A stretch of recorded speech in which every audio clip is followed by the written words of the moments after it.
નમસ્કાર મિત્રો, હું નિકુંજ ગોડેશ્વર આપ સર્વનું ફરી એકવાર એજ્યુ સફરમાં હાર્દિક સ્વાગત કરું છું. મિત્રો, આજે આપણે ફરી ભણીશું બંધારણનો એક ખૂબ અગત્યનો ટોપિક, જેનું નામ છે કેન્દ્રીય મંત્રી પરિષદ. જે સેન્ટ્રલ ગવર્મેન્ટ હોય છે એમાં એક કેબિનેટ મિનિસ્ટ્રી હોય છે. મારો કહેવાનો મતલબ છે કે એક મંત્રી પરિષદ હોય છે, એના ઉપર આજે આપણે સવિસ્તાર ચર્ચા કરીશું. આજનો આપણો ટોપિક છે કેન્દ્રીય મંત્રી પરિષદ, સેન્ટ્રલ કાઉન્સિલ ઓફ મિનિસ્ટર્સ. હવે આપણે થોડું જોઈ લઈએ કે આપણે આગળ શું શું ભણી લીધું છે. મિત્રો, આપણે પહેલા લેક્ચરમાં રાષ્ટ્રીય પ્રતીકો ભણ્યા, ત્યાર પછી બંધારણનું નિર્માણ ભણ્યા, ત્યાર પછી બંધારણની વિશેષતાઓની પણ આપણે ચર્ચા કરી લીધી. ત્યાર પછી ચોથા લેક્ચરમાં આપણે બંધારણની પ્રસ્તાવના વિશે ચર્ચા કરી, અને આપણે બંધારણમાંની પ્રસ્તાવના છે એમાં શું શું અગત્યના શબ્દો છે એ બધા જ શબ્દોની આપણે વ્યાખ્યાઓ સરળતાથી શીખ્યા. ત્યાર પછી આપણે રાજ્યોનું પુનર્ગઠન શીખી લીધું અલગથી લેક્ચરમાં. પછી છઠ્ઠા લેક્ચરમાં આપણે સંઘ અને રાજ્ય ક્ષેત્ર વિશે ચર્ચા કરી. સાતમા લેક્ચરમાં આપણે નાગરિકતા વિશે ભણ્યા. આઠમા લેક્ચરમાં આપણે મૂળભૂત અધિકારો ભણ્યા. નવમા લેક્ચરમાં મૂળભૂત ફરજો, ફંડામેન્ટલ ડ્યુટીઝ વિશે આપણે માહિતી મેળવી. ત્યાર પછી 10મા લેક્ચરમાં આપણે ધ પ્રેસિડેન્ટ, રાષ્ટ્રપતિ વિશે માહિતી મેળવી કે રાષ્ટ્રપતિના અધિકારો શું શું છે, એની સત્તાઓ શું શું છે, એ બધી જ ચર્ચા આપણે 10મા લેક્ચરમાં કરી. ત્યાર પછી 11મા લેક્ચરમાં આપણે ધ વાઇસ પ્રેસિડેન્ટ એટલે કે ઉપરાષ્ટ્રપતિ ઉપર ચર્ચાઓ કરી. 12મા લેક્ચરમાં આપણે એટર્ની જનરલ વિશે ચર્ચા કરી. 13મા લેક્ચરમાં વડાપ્રધાન, ધ પ્રાઇમ મિનિસ્ટર વિશે આપણે ચર્ચા કરી. અને આજે આપણે 14મા લેક્ચરમાં ચર્ચા કરવાના છીએ કેન્દ્રીય મંત્રી પરિષદ. તો જે કેન્દ્રમાં એક મંત્રી પરિષદ હોય છે એમાં કોણ કોણ સભ્ય થઈ શકે છે, એની યોગ્યતાઓ શું છે, એમની નિમણૂક કઈ રીતના થાય, બધી જ ચર્ચાઓ આજે આપણે આ લેક્ચરમાં સવિસ્તાર કરીશું. મિત્રો, જો મંત્રી પરિષદ ક્યાં હોય છે તો કે કેન્દ્ર સરકાર અથવા રાજ્ય સરકારમાં પણ હોય છે, પણ આજે આપણે વાત કરીશું કેન્દ્ર સરકારમાં જે મંત્રી પરિષદ છે એમની આપણે આજે ચર્ચા કરીશું. એમના આ જે કેન્દ્રીય મંત્રી પરિષદ હોય છે, જે મંત્રી પરિષદ, એમના વડા કોણ હોય છે તો કે ભારતના વડાપ્રધાન, ધ પ્રાઇમ મિનિસ્ટર. પછી અનુચ્છેદ 74માં આ કેન્દ્રીય મંત્રી પરિષદ વિશે ચર્ચા કરેલી છે, અનુચ્છેદ નંબર 74માં. તો હવે આપણે જોઈએ કે એમાં શું શું ચર્ચાઓ કરેલી છે. જો અનુચ્છેદ નંબર 74માં મિત્રો એવું કહેવામાં આવ્યું છે કે રાષ્ટ્રપતિને મદદ અને સલાહ આપવા માટે એક મંત્રી પરિષદ રહેશે, જેના અધ્યક્ષ વડાપ્રધાન હશે. તો કે રાષ્ટ્રપતિને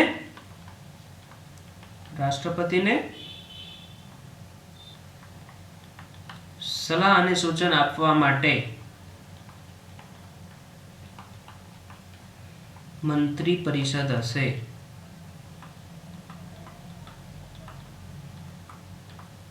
એવી ચર્ચા કેમાં કરી છે તો કે અનુચ્છેદ નંબર 74માં. અને આ મંત્રી પરિષદ હશે, એમના અધ્યક્ષ કે વડા કોણ હશે તો કે રાષ્ટ્રપતિ. પછી એવું પણ એમાં ચર્ચા કરવામાં આવી છે અનુચ્છેદ નંબર 74માં કે આ જે મંત્રી પરિષદ છે એ સલાહ અનુસાર જ રાષ્ટ્રપતિને કાર્ય કરવું. રાષ્ટ્રપતિને તેમની સલાહ પ્રમાણે કાર્ય કરવું. આવું કેમાં કીધું છે તો કે અનુચ્છેદ નંબર 14માં. જો આમાં એવું કન્ડિશન છે, હું તમને સમજાવું સરળતાથી, કે જો રાષ્ટ્રપતિ ઈચ્છે તો એકવાર મંત્રી પરિષદને જે ખરડો પાસ કરવાનો હોય એમાં મહોર મારતા પહેલા મંત્રી પરિષદને ફેરવિચારણા માટે કહી શકે છે, પરંતુ મંત્રી પરિષદ દ્વારા જો ફેરવિચારણા કરીને આપેલી સલાહ રાષ્ટ્રપતિને માનવી જ પડે, પછી એમાં રાષ્ટ્રપતિ આનાકાની કરી શકે નહીં. ઇન શોર્ટ એવું કહી શકાય કે રાષ્ટ્રપતિ એમની સલાહ એકવાર ન માની શકે. એકવાર રાષ્ટ્રપતિ એવું કહી શકે કે નહીં, આ સલાહ યોગ્ય નથી, તમે આવી રીતના કામ કરો છો યોગ્ય નથી, તમે ફરીવાર આની ઉપર વિચાર કરી લો. પછી જ્યારે મંત્રી પરિષદ વિચાર કરે અને વડાપ્રધાન ફરીવાર એ નિર્ણય જાહેર કરે કે નહીં, આ જ પ્રમાણે આ કાર્ય થવાનું છે અને આ થશે, તો પછી રાષ્ટ્રપતિને એ કાર્ય કરવું પડે. પછી મિત્રો એક અનુચ્છેદ નંબર 75, એમાં પણ મંત્રી પરિષદ વિશે જોગવાઈઓ કરેલી છે, એ પણ આપણે જોઈએ કે અનુચ્છેદ નંબર 75માં શું વર્ણન કરેલું છે. અનુચ્છેદ નંબર 75 તો આમાં મોટા ભાગનો આપણો આગળનો લેક્ચર હતો જે વડાપ્રધાન, એમાં આપણે ભણી ચૂક્યા છે. ફરી એકવાર રિવિઝન થઈ જશે તો એકવાર હું કહી દઉં કે વડાપ્રધાનની નિમણૂક રાષ્ટ્રપતિ કરશે અને અન્ય મંત્રીઓની નિમણૂક રાષ્ટ્રપતિ વડાપ્રધાનની સલાહ પ્રમાણે કરશે. આવું અનુચ્છેદ નંબર 75માં કીધેલું છે. શું કીધું છે હું અહીંયા લખીને સમજાવું તમને કે વડાપ્રધાનની નિમણૂક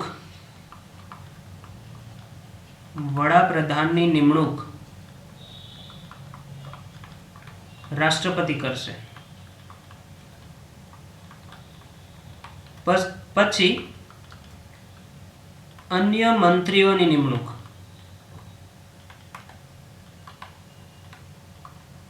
રાષ્ટ્રપતિ જ કરશે, પણ કોની સલાહ પ્રમાણે? તો કે વડાપ્રધાનની સલાહ પ્રમાણે. અન્ય મંત્રીઓની નિમણૂક પણ રાષ્ટ્રપતિ કરશે, પણ જે વડાપ્રધાન સલાહ આપે એ પ્રમાણે રાષ્ટ્રપતિ અન્ય મંત્રીઓની નિમણૂક કરશે.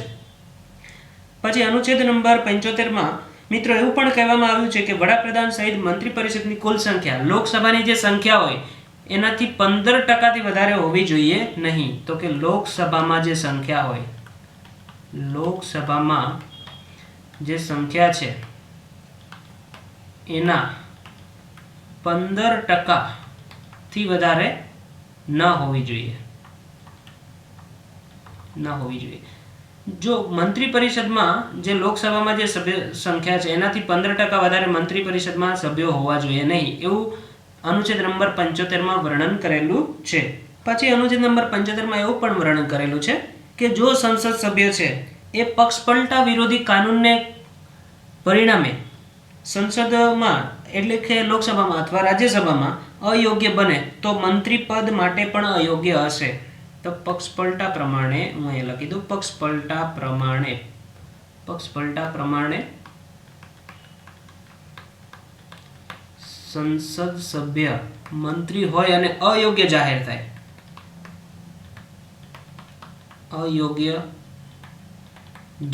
થાય તો એ વ્યક્તિ મંત્રી રહી શકે નહીં.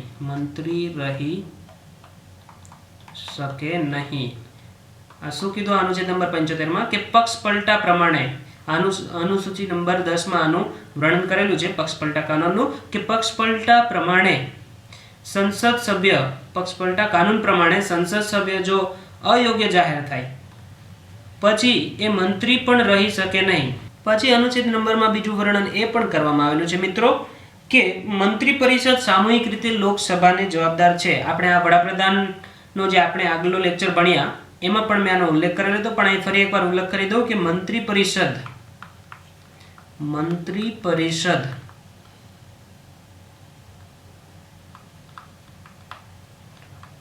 સામૂહિક રીતે કોને જવાબદાર છે? તો કે લોકસભાને જવાબદાર છે. શું કીધું છે અનુચ્છેદ નંબર 75 કે મંત્રી પરિષદ છે એ સામૂહિક રીતે, ખૂબ અગત્યનું છે, ઘણી બધી એક્ઝામમાં આગળ પૂછાઈ પણ ગયું છે કે લોકસભાને જવાબદાર છે. સામૂહિક રીતે મંત્રી પરિષદ કોને જવાબદાર છે? તો કે લોકસભાને. પછી આપણે આગળ પણ ઉલ્લેખ કરેલો હતો કે મંત્રીઓને શપથ કોણ લેવડાવે છે? તો કે રાષ્ટ્રપતિ. અને કોઈ મંત્રી જો સંસદ સભ્ય ન હોય તો એને 6 મહિનાની અંદર કોઈ પણ એક ગૃહમાં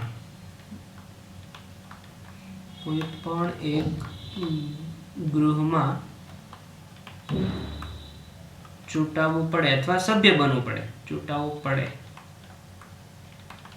કે 6 મહિનાની અંદર કોઈ પણ સંસદ સભ્ય છે એને મંત્રી પહેલા બનાવી દેવામાં આવે, પણ એ સંસદ સભ્ય હોય નહીં, એટલે કે લોકસભામાં પણ સભ્ય ન હોય અને રાજ્યસભામાં પણ સભ્ય ન હોય, તો એ વ્યક્તિને 6 મહિનાની અંદર કાં લોકસભામાં કાં રાજ્યસભામાં, એટલે જ અહીંયા કીધું છે કે કોઈ પણ એક ગૃહમાં એમને ફરજિયાતપણે ચૂંટાવવું પડે અથવા સભ્ય બનવું પડે તો જ એ મંત્રી પદ ઉપર રહી શકે, નહીં તો એને પછી રાજીનામું દેવું પડે. પછી એક વર્ણન એમાં એ પણ કરેલું છે કે મંત્રીઓના પગાર અને ભથ્થા સંસદ દ્વારા નક્કી કરવામાં આવશે. ઓકે, હવે આપણે ભણીએ આગળ કે મંત્રીઓની નિમણૂક કઈ રીતના થતી હોય છે. તો મંત્રીઓની નિમણૂક કોણ કરે? તો આપણે આગળ ભણી ગયા કે મંત્રીઓની નિમણૂક રાષ્ટ્રપતિ કરે.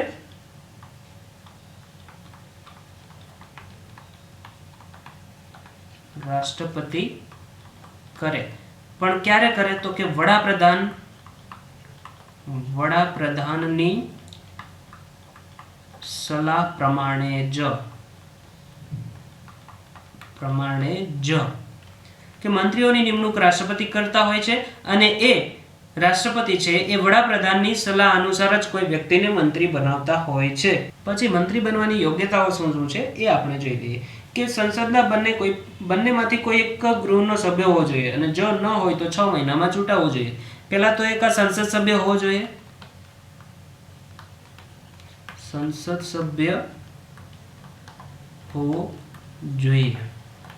અથવા એ મંત્રી બની ગયા પછી જો સંસદ સભ્ય ન હોય તો તેમને કોઈ પણ એક ગૃહમાં ચૂંટાવવું પડે, કાં લોકસભામાં કાં રાજ્યસભામાં.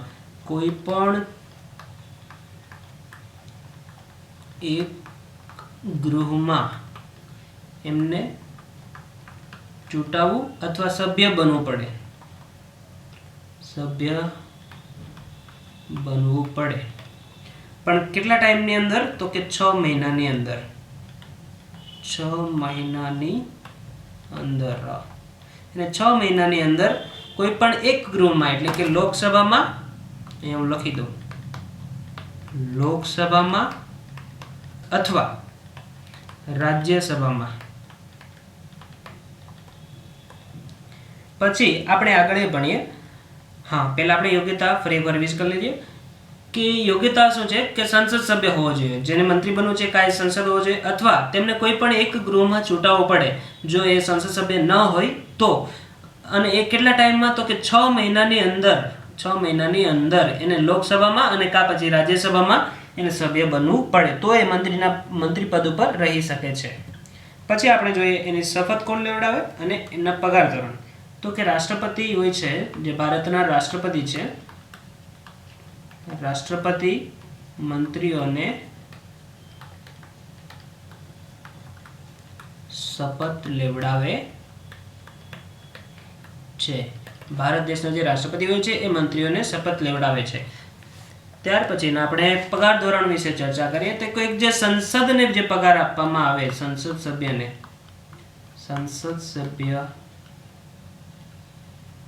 આપવામાં આવતો પગાર અને અન્ય ભથ્થા થોડા વધારાના એને મળતા હોય છે. જે સંસદ સભ્ય હોય છે એમને જે પગાર મળતો હોય છે એ પગાર આ મંત્રીઓને મળે, પ્લસ એમને થોડા મંત્રી હોય એટલે થોડાક વધારાના ભથ્થાઓ મળતા હોય છે. પછી આપણે આ ચર્ચા કરીએ કે મંત્રી પરિષદની સામૂહિક જવાબદારી. તો કે મંત્રી પરિષદ છે એની સામૂહિક રીતે કોને જવાબદાર હોય છે? સામૂહિક રીતે કોને જવાબદાર હોય છે? આગળ આપણે ભણી ગયા છે. તો કે લોકસભાને. મંત્રી પરિષદ હોય છે એ સામૂહિક રીતે કોને જવાબદાર હોય છે? લોકસભાને. જો આ આપણે થોડું વધારે ડીપમાં સમજીએ કે સામૂહિક રીતે લોકસભાને જવાબદાર છે, એટલે કે જો મંત્રી પરિષદ છે એની વિરુદ્ધ અવિશ્વાસનો પ્રસ્તાવ પાસ થઈ ગયો, અવિશ્વાસનો પ્રસ્તાવ, એ પ્રસ્તાવ પાસ કરવામાં આવે કે આ મંત્રીઓ ઉપર અમને વિશ્વાસ નથી અને એની ઉપર સંસદમાં મતદાન થાય. જો આ અવિશ્વાસનો જે પ્રસ્તાવ છે એ પાસ થઈ જાય એટલે કે પસાર થઈ જાય અને પછી એમાં પોઝિટિવ મતદાન થાય કે નહીં, ઘણા બહુમતીથી એમ થાય આની ઉપર મતદાન થાય અને આ પ્રસ્તાવ છે જે પાસ થઈ જાય તો બધા જ મંત્રીઓને રાજીનામું આપી દેવું પડે, રાજીનામું આપવું પડે. એટલે આમાં એવું કહેવામાં આવ્યું છે કે આખી મંત્રી પરિષદ છે જે એ સામૂહિક રીતે લોકસભાને જવાબદાર છે. હવે લોકસભામાં મંત્રી પરિષદ ઉપર અવિશ્વાસનો પ્રસ્તાવ પસાર કરવામાં આવે અને જો આ પ્રસ્તાવ પાસ થઈ જાય બહુમતીથી તો સમગ્ર મંત્રી પરિષદને એટલે કે બધા જ મંત્રીઓને રાજીનામું આપવું પડે. એટલે એનું મહત્વનો ટોપિક થયો કે મંત્રી પરિષદની સામૂહિક જવાબદારીઓ. પછી આપણે જોઈએ કે મંત્રીઓની વ્યક્તિગત જવાબદારીઓ શું હોય છે. કોઈ પણ મંત્રી હોય તો એ વ્યક્તિગત રીતે એ કોને જવાબદાર છે? તો કે રાષ્ટ્રપતિને. કારણ કે રાષ્ટ્રપતિએ જેમને મંત્રી બનાવ્યા હોય છે રાષ્ટ્રપતિને જવાબદાર છે. પછી મંત્રીઓને બરખાસ્ત કોણ કરી શકે? તો કે રાષ્ટ્રપતિ. રાષ્ટ્રપતિ મંત્રીને બરખાસ્ત કરી શકે છે. પણ ક્યારે મંત્રીને બરખાસ્ત કરી શકે? જો વડાપ્રધાન સલાહ આપે ત્યારે. જ્યારે વડાપ્રધાન સલાહ આપે કે આ મંત્રીને બરખાસ્ત કરી દો ત્યારે મંત્રીને કોણ બરખાસ્ત કરે? તો કે રાષ્ટ્રપતિ. હવે આપણે જોઈએ તો મંત્રીમંડળ, આ બે શબ્દો તમે સાંભળ્યા હશે કે મંત્રીમંડળ અને મંત્રી પરિષદ. તો એ બંનેનો તફાવત શું છે એની આપણે થોડી ચર્ચા કરી લઈએ. તો કે મંત્રીમંડળ એનો પહેલો તફાવત એ છે કે મંત્રીમંડળમાં 15 થી 20 મંત્રી જ હોય. કેટલા? 15 થી 20 મંત્રી સભ્યો હોય તો તેને મંત્રીમંડળ કહે છે. પછી આ મંત્રી પરિષદ છે એનો પહેલો મુદ્દો આપણે જોઈએ કે એમાં 60 થી 70 મંત્રીઓ સભ્ય હોય. કેટલા? 60 થી 70 મંત્રીઓ સભ્ય હોય. પછી બીજો તફાવત આપણે જોઈ લે. આ મંત્રીમંડળ છે એમાં માત્ર કેબિનેટ મંત્રી હોય. કેબિનેટ મંત્રીઓ હોય. કેબિનેટ મંત્રીના ઉદાહરણ હું તમને કહી દઉં કે ગૃહમંત્રી છે તો એને કેબિનેટ મંત્રી કહેવાય. પછી રક્ષા મંત્રી છે, સંરક્ષણ મંત્રી, તો એને કેબિનેટ મંત્રી કહેવાય. પછી નાણાં મંત્રી છે તો એને કેબિનેટ મંત્રી કહેવાય.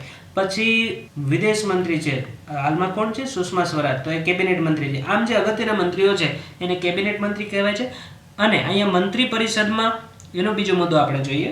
એમાં 3 કક્ષાના મંત્રી હોય. 3 કક્ષાના મંત્રી હોય. 3 કક્ષાના મંત્રીઓ હોય. પહેલા તો કે કેબિનેટ મંત્રી. કેબિનેટ મંત્રીઓ 15 થી 20 લોકો એ હોય. પછી રાજ્ય કક્ષાના મંત્રી હોય. અને ત્રીજા એ છે ઉપમંત્રી હોય.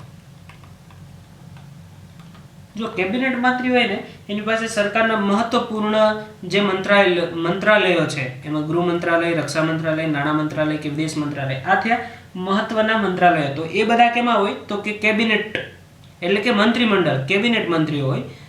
આ તો તમને સમજાઈ ગયું કેબિનેટ મંત્રી. પણ રાજ્ય કક્ષાના મંત્રી એટલે એ કેબિનેટના સદસ્ય ન હોય. એ કેબિનેટ મંત્રીની જેમ પોતાના વિભાગનું સ્વતંત્ર કાર્ય કરતા હોય પણ કેબિનેટના સભ્ય ન હોય તો એને કેવા મંત્રી કહેવાય? તો કે રાજ્ય કક્ષાના મંત્રી. પછી કેબિનેટ અથવા રાજ્ય મંત્રીઓને જે સહાય કરતા હોય છે એને કેવા મંત્રી કહેવાય? તો કે ઉપમંત્રી. હવે આપણે જે આ મંત્રી પરિષદ ભણ્યા એમના થોડા અગત્યના પ્રશ્નો વિશે ચર્ચા કરીશું. પહેલો પ્રશ્ન આમાંથી એવો પણ પૂછાઈ શકે છે કે કયા અનુચ્છેદમાં મંત્રી પરિષદનો ઉલ્લેખ કરેલો છે? તો કે અનુચ્છેદ નંબર 74 માં આનો ઉલ્લેખ કરેલો છે. આનો જવાબ એ આવે છે અનુચ્છેદ નંબર 74. પછી બીજો પ્રશ્ન એવો પણ પૂછાઈ શકે કે મંત્રી પરિષદ સામૂહિક રીતે કોને જવાબદાર છે? લોકસભાને, રાજ્યસભાને, વિધાનસભાને કે વિધાન પરિષદને? આવા ઓપ્શન એમાં મૂકેલા હોય તો એ કોને જવાબદાર છે? તો કે લોકસભાને સામૂહિક રીતે જવાબદાર છે. પછી એવો પણ પ્રશ્ન આપણે આ ટોપિકમાંથી પૂછાઈ શકે કે ભારતના જે કેન્દ્રીય મંત્રીઓ છે એને શપથ કોણ લેવડાવે? તો એમાં પણ ઓપ્શન આપે વડાપ્રધાન, રાષ્ટ્રપતિ, ઉપરાષ્ટ્રપતિ કે સર્વોચ્ચ ન્યાયાધીશ. તો કોણ આવે? રાષ્ટ્રપતિ. પછી એક પ્રશ્ન એવો પણ પૂછાઈ શકે રાષ્ટ્રપતિ કોની સલાહથી મંત્રીઓની નિમણૂક કરે? તો કે વડાપ્રધાનની સલાહથી. આવો પણ પ્રશ્ન એક્ઝામમાં પૂછાઈ શકે. પછી મંત્રી પરિષદ હોય એમના જે સભ્યો હોય મંત્રી એ કોને પોતાનું રાજીનામું આપે? મંત્રી કોને પોતાનું રાજીનામું આપે? તો કે રાષ્ટ્રપતિને. પછી શપથ કોણ લેવડાવે? તો કે રાષ્ટ્રપતિને. ઓકે, થેન્ક યુ મિત્રો. અમારા તમામ અપડેટ માટે ગૂગલ પ્લે સ્ટોર પર જઈ EDUSAFAR અલબત્ત EDUSAFAR લખી સર્ચ કરી આપ પહેલી જ એપ્લિકેશન ઇન્સ્ટોલ કરશો. આ વિડીયો જોવા બદલ આપનો ખૂબ ખૂબ આભાર.